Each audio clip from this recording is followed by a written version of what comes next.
Chicken Sands കൊടുക്കണമെന്ന് വിശ്വസിക്കുന്നുണ്ടോ ഇല്ലയോ? യെസ്. യെസ്, വിശ്വസിക്കുന്നുണ്ട്. ഓക്കെ, അപ്പൊ ഗിഫ്റ്റോ? ആ, അതാണ് ജ്യൂസാണ് അടുത്ത ഗിഫ്റ്റ്, ഫ്രഷ് ജ്യൂസ്.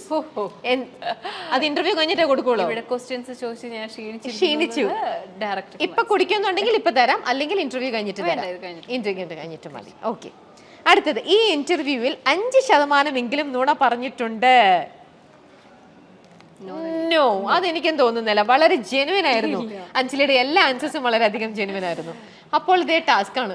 ടാസ്ക് അല്ലേ? പാട്ട് പാടുക, അതാണ്. അതിപ്പോ പറഞ്ഞല്ലോ സിറ്റുവേഷൻ. ആ, ഓക്കെ, കഴിഞ്ഞു.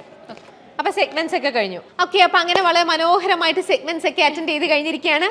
നല്ലൊരു നർത്തകിയും കൂടിയാണ്. ആക്ടിങ്ങിനെ ഒരുപാട് ഇഷ്ടപ്പെടുന്നു, അത് പാഷനായിട്ട് കൊണ്ടുപോകുന്നു. പക്ഷെ പ്രൊഫഷൻ എന്ന് പറയുന്നത് നൃത്തമാണ് എന്ന് പറഞ്ഞ ഒരാളല്ലേ അഞ്ജലി. അതുകൊണ്ട് തന്നെ ചോദിക്കട്ടെ, നമ്മുടെ ഡാൻസ് ഇപ്പൊ എത്രയോ സ്കൂൾസ് റൺ ചെയ്യുന്നുണ്ട്. എറണാകുളത്തുണ്ട്, കോട്ടയത്തുണ്ട്, തിരുവനന്തപുരത്തുണ്ട്, തിരുവനന്തപുരത്തല്ല, തൃശ്ശൂർ സ്റ്റാർട്ട് ചെയ്യണമെന്നുണ്ട്. തൃശ്ശൂരുണ്ട്. അങ്ങനെ ഒരുപാട് സ്ഥലങ്ങളിൽ ഒരുപാട് കുട്ടികൾക്ക് നൃത്തം പഠിപ്പിച്ചു കൊടുക്കുന്നുണ്ട്. ഇതിനിടയിൽ നമ്മുടെ കഥ ഇന്നുവരെ എന്ന് പറഞ്ഞ സിനിമയിൽ നിഖില ചെയ്യുന്ന ആ ഒരു നിഖിലയ്ക്ക് വേണ്ടിയിട്ട് ആ ഒരു ഭാഗം കൊറിയോഗ്രാഫി ചെയ്തതും അഞ്ജലിയാണ്. അതന്ന് ഭയങ്കര അധികം വൈറലായിരുന്നു. അഞ്ജലി അത് പഠിപ്പിച്ചു കൊടുക്കുന്നതും ആ വിഷ്വലൊക്കെ എല്ലാവരും തന്നെ കണ്ടതാണ്. അതിലേക്ക് എങ്ങനെയാണ് അഞ്ജലി എത്തിയത്? ആ ഒരു ഭാഗം കൊറിയോ ചെയ്യാനായിട്ട് അഞ്ജലിയെ അവർ ക്ഷണിക്കുന്നത്, അത് നിഖിലയായിട്ട് നിങ്ങൾ വെൽ കണക്റ്റഡ് ആണോ? എങ്ങനെയാണ് അത്? അല്ലല്ല, ഞാൻ അതിൻ്റെ ഒരു സ്റ്റാർട്ടിങ് തന്നെ ഞാൻ പറയാം. എൻ്റെ ഒരു ആ ഒരു ഗ്രാഫ് ഞാൻ പറഞ്ഞുതരാം. സ്റ്റാർട്ടിങ് ഞാൻ പറഞ്ഞാൽ, ഞാൻ പറഞ്ഞില്ല, ഇപ്പം ഈ സീരിയലിലേക്കുള്ള എൻട്രി പോലും ഞാനൊരു കൊറിയോഗ്രാഫി ആയിട്ട് പോയപ്പോഴാണ്. അതായത് ജോബി മാസ്റ്ററിന്റെ കൂടെ ഞാൻ എൻ്റെ കുട്ടികളായിട്ട് തിങ്കൾ കലമാനിലെ കൊറിയോഗ്രാഫി അവിടെ പിള്ളേരുടെ ഇതിനു വേണ്ടി പോയതാണ്. അപ്പം അങ്ങനെയാണ് ശരിക്കും ഞാൻ തിങ്കൾ കലമാനിൽ ജോയിൻ ചെയ്യണത്.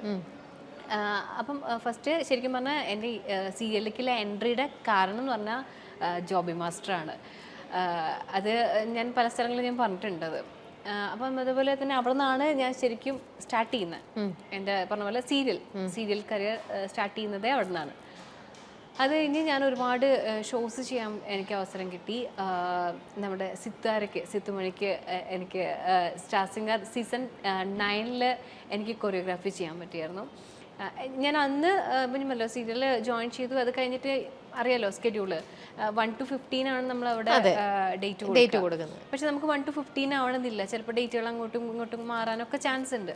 അപ്പം എനിക്ക് കൂടുതലും പറഞ്ഞ പോലെ അവിടെ കോൺസെൻട്രേറ്റ് ചെയ്യേണ്ടി വന്നു. അപ്പം ഡാൻസിൻ്റെ കുറേ കാര്യങ്ങളൊക്കെ എനിക്ക് എൻ്റെ തന്നെ സ്റ്റുഡൻസിനെ ഏൽപ്പിച്ചിട്ടാണ് ഇപ്പം ഞാൻ ഹാൻഡിൽ ചെയ്യുന്നത്. അപ്പം നമ്മൾ തിങ്കളക്കന്മാർ അങ്ങനെ കഴിഞ്ഞു. അടുത്തത് പറഞ്ഞ പോലെ സ്റ്റാർ സിംഗറിൽ അതായത് സ്റ്റാർ സിംഗർ സീസൺ 9 എനിക്ക് കൊറിയോഗ്രാഫി ചെയ്യാൻ പറ്റി. സിത്തുവിന് എനിക്ക് കൊറിയോഗ്രാഫി പറ്റി. അതിലെ ഏറ്റവും വലിയ സപ്പോർട്ട് എന്ന് പറഞ്ഞു കഴിഞ്ഞാൽ അറിയായിരിക്കും സർഗോ സാറാണ് എനിക്ക് എൻ്റെ സത്യമായ ഒരു കരിയറിൽ എന്നെ സപ്പോർട്ട് ചെയ്തു വന്നൊരു സാറാണ് സർഗോ സാറ്. അപ്പം അങ്ങനെ എനിക്ക് സീസൺ 9 ഇതേപോലെ ചെയ്ത് തുടങ്ങി.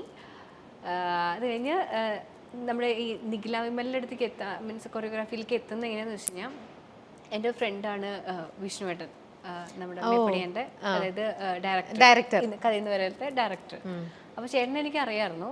എന്നാലും ഒരുപാട് വലിയ വർഷത്തെ പരിചയങ്ങളൊന്നുമല്ല, എന്നാലും എനിക്ക് വിഷ്ണുവേട്ടനെ അറിയാമായിരുന്നു. അപ്പം ഈ സീസൺ 9 കൊറിയോഗ്രാഫി കണ്ടിട്ടാണ് എന്നെ ഇതിലേക്ക് വിളിക്കുന്നത്. ഓക്കെ, അപ്പം ശരിക്കും എൻ്റെ ഒരു വഴികാട്ടി എന്ന് പറഞ്ഞു കഴിഞ്ഞാൽ ഇതിലേക്ക് എത്തിച്ചത് സീസൺ 9 ആണ്.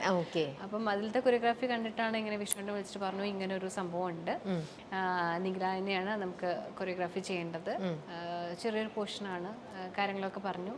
അതിൽ അഭിനയിച്ചിരിക്കുന്ന ബാക്ക്ഗ്രൗണ്ടിൽ ചെയ്ത പിള്ളേരും നമ്മുടെ ഡാൻസ് സ്കൂളത്തെയാണ്, കലാകളരീതിയാണ്.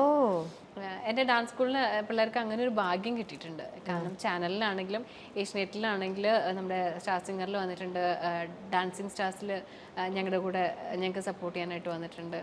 അപ്പൊ കലാകളരിക്ക് അങ്ങനത്തെ ഒരു ഭാഗ്യം കൂടി. പടക്കളം മൂവിയിൽ ചെയ്തു, അതിൽ നമ്മുടെ നിരഞ്ജനയുടെ കൂടെ നമ്മുടെ പിള്ളേർക്ക് ചെയ്യാൻ പറ്റി. എന്നെ സംബന്ധിച്ച് എനിക്ക് മാത്രം അവസരം വേണമെന്ന് ചിന്തിക്കുന്ന ആളല്ല ഞാൻ. എൻ്റെ കൂടെയുള്ള ആൾക്കാർക്ക് പോലും അവസരങ്ങൾ ചെയ്തു കൊടുക്കണം എന്ന് ആഗ്രഹിക്കുന്നത്. അതുകൊണ്ട് തന്നെ എന്ത് കാര്യം വന്നാലും ഞാൻ പറഞ്ഞല്ലോ, എനിക്ക് പറ്റാത്ത കാര്യങ്ങൾ ഞാൻ എൻ്റെ പിള്ളേരെ കൊണ്ട് ഞാൻ ചെയ്യിക്കാറുണ്ട്. അപ്പൊ അങ്ങനെയാണ് ഞാൻ നിഖില വിമലിന്റെ കൊറിയോഗ്രാഫിയിലേക്ക് എത്തണത്.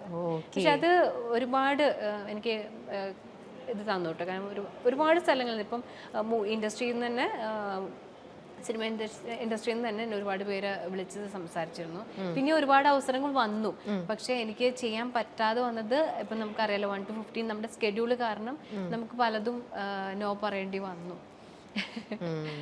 പക്ഷെ നിർത്തിയിട്ടില്ല, കണ്ടിന്യൂ ചെയ്തുകൊണ്ടിരിക്കുന്നു. അഞ്ജലിയുടെ ഓരോ കാര്യങ്ങൾ കേൾക്കുമ്പോഴൊക്കെ എന്ത് മനോഹരമാണ്. ഇപ്പോൾ ഇതിനകത്ത് നമ്മൾ പറഞ്ഞു പോവാത്ത ഒരു കാര്യം കൂടിയുണ്ട്. അരം പ്ലസ് അരം കിന്നരത്തെ കുറിച്ച് നമ്മൾ പറഞ്ഞു, പ്രോഗ്രാമിനെ കുറിച്ച്. പക്ഷെ അതിനകത്തുണ്ടായ ഒരു ഇൻസിഡന്റ്, അതായത് അന്ന് ദിലീപേട്ടൻ വന്നിരുന്ന ഒരു സീക്വൻസ് ഉണ്ട്. അന്ന് ദിലീപേട്ടൻ ഒരു അമ്മയ്ക്കും മകൾക്കും ഒരു സമ്മാനം കൊടുക്കുന്ന ആ ഒരു സീക്വൻസിൽ അഞ്ജലിയും അന്ന് അവിടെ ഉണ്ടായിരുന്നു അല്ലേ? പക്ഷെ ദിലീപേട്ടൻ അറിയുന്നുണ്ടായിരുന്നില്ല ആ അമ്മയ്ക്കും മകൾക്കും അന്ന് അങ്ങനെ ഒരു ഗിഫ്റ്റ് കൊടുക്കുന്നുണ്ടെന്നോ ആ ഒരു കാര്യത്തെക്കുറിച്ചൊന്നും അദ്ദേഹത്തിന് അപ്പോഴല്ലേ അത് അദ്ദേഹം അറിയുന്നത്. പക്ഷെ അഞ്ജലി ഇതിന്റെ എല്ലാം അവരുടെ യഥാർത്ഥ സിറ്റുവേഷനും കാര്യങ്ങളും എല്ലാം മനസ്സിലാക്കിക്കൊണ്ട് നിൽക്കുന്ന ഒരാളാണ്. അപ്പൊ അന്ന് ആ ഒരു ഇൻസിഡന്റിൽ അവർക്ക് അത് സമ്മാനം കൊടുക്കുക എന്ന് കണ്ടപ്പോൾ അഞ്ജലിയുടെയും കണ്ണുകളൊന്നും നിറഞ്ഞു. വളരെ ഇമോഷണലായി അന്നും അഞ്ജലി അല്ലേ? അതിനെക്കുറിച്ചൊന്ന് പറയാമോ? എന്തായിരുന്നു ശരിക്കും അന്ന് അവിടെ ഉണ്ടായത്? എന്തിനാണ് അവർക്ക് അന്ന് കൊടുത്തത്? അവരെ കുറിച്ചും കൂടെ ഒന്ന് നമുക്ക് പറയാം. എനിക്ക് അങ്ങനെ പറയുകയാണെങ്കിൽ ഞാനിപ്പോൾ അവർ വീട്ടിലൊക്കെ പോയായിരുന്നു. ആ മോൾക്ക് സുഖമില്ലാത്തൊരു മോളായിരുന്നു. അപ്പം വീൽ ചെയർ, ആളുടെ കാര്യങ്ങൾ സ്വന്തമായിട്ട് കാര്യങ്ങൾ ചെയ്യാനായിട്ട് അതിനുള്ള ഒരു വീൽ ചെയറാണ് ആൾക്ക്. അത് മാത്രമായിരുന്നു ഒരു ആഗ്രഹം ഉണ്ടായിരുന്നത്, അല്ലാതെ ആള് വലിയൊരു ആഗ്രഹമായിട്ട് വന്ന ആളല്ല. അപ്പം ആള് സ്വന്തം കാര്യങ്ങൾ ചെയ്യാനായിട്ട് അതിന് പറ്റുന്ന ടെക്നോളജിയുള്ള ഒരു വീൽ ചെയർ ആയിരുന്നു ആളുടെ ആഗ്രഹം. കാരണം അവർ വീടൊക്കെ നമ്മൾ പോയി കണ്ടായിരുന്നു, ചെറിയ വീടൊക്കെ കാര്യങ്ങളൊക്കെ ആയിരുന്നു. അപ്പം ആ കുട്ടിയെ അങ്ങനെ ഒരു ആഗ്രഹം പ്രകടിപ്പിച്ചു. പക്ഷെ ഒരിക്കലും അത് നോ പറയാതെ അല്ലെങ്കിൽ അതിനെന്ത് ചെയ്യാൻ പറ്റും എന്നുള്ളതായിരുന്നു ഞങ്ങളുടെ സംഘടനയുടെ ആത്മയായിരുന്നു അരം പ്ലസ് അരം കിന്നരം ആ ഒരു ഷോ ചെയ്തത്. അപ്പം അത് ഇപ്പോഴും അതെ, എന്ത് കാര്യങ്ങൾ വരുമ്പോഴും ഞാൻ കണ്ടിട്ടുള്ളത്, ഞാൻ ആ ഒരു സംഘടനയിലെ അംഗമാണ്. അപ്പം അവർ എന്ത് പറഞ്ഞാലും അവരിതുവരെ നോ പറഞ്ഞ് ഞാൻ കണ്ടിട്ടില്ല. അപ്പോൾ അതുപോലെ തന്നെ ഇങ്ങനൊരു ആവശ്യം വന്നപ്പോഴാണെങ്കിൽ കൂടെ അവരെല്ലാവരും കൂടെ തീരുമാനം എടുത്തു. അതിൻ്റെ ഇടയ്ക്ക് നമ്മൾ സാഞ്ചേട്ടനാണ് നമ്മൾ ചെയ്തു കൊടുക്കാം എന്നുള്ളൊരു ഇതിലേക്ക് എത്തിയതും. പിന്നെ സത്യം പറഞ്ഞാൽ അറിയാലോ, അങ്ങനത്തെ ഒരു ഷോ വരുമ്പോൾ ഒരുപാട് സഹായങ്ങളും കാര്യങ്ങളായിട്ട് എല്ലാവരും പിന്നെ എത്തും. അതുവരേക്കും ആർക്കും അറിയണ്ടായിരുന്നില്ല. പക്ഷേ ഞങ്ങൾക്കെല്ലാം വേണ്ടിയിട്ട് പിന്നെ സാഞ്ചേട്ടനാണ് അത് സംസാരിച്ചതും ബാക്കിയുള്ള കാര്യങ്ങളെല്ലാം ചെയ്തതൊക്കെ. പക്ഷെ അതിൻ്റെ ഒരു ഭാഗമാകാൻ പറ്റിയത് വലിയ കാര്യമാണ്. കാരണം നമ്മളെ കൊണ്ട് എന്തൊരു ചെറിയ സഹായമാണെങ്കിലും ഒരാൾക്ക് ചെയ്തു കൊടുക്കുമ്പോൾ കിട്ടുന്ന ഒരു സന്തോഷം സംതൃപ്തിയും അത് ഭയങ്കര വലുതാണ്. ഞാനിപ്പോഴും ശ്രമിക്കാറുണ്ട്, എനിക്ക് പറ്റുന്ന പോലെ. ഞാൻ ആരുടെടുത്തും ഇങ്ങനെ അല്ലെങ്കിൽ തരാം ഒരുപാട് കാര്യങ്ങൾ പ്രതീക്ഷകൾ ഞാൻ കൊടുക്കാറില്ല. എനിക്ക് പറ്റുന്ന എന്താണോ അത് ഞാൻ ചെയ്തു കൊടുക്കാറുണ്ട്. തീർച്ചയായിട്ടും അത് ആരും അറിയണമെന്ന് വേണ്ട. വളരെ നല്ല കാര്യമാണ് അഞ്ജലി. അഞ്ജലിക്കും നയൻതാരയ്ക്കും തമ്മിലൊരു ബന്ധമുണ്ട്, അറിയാമോ അതെന്താണെന്ന്?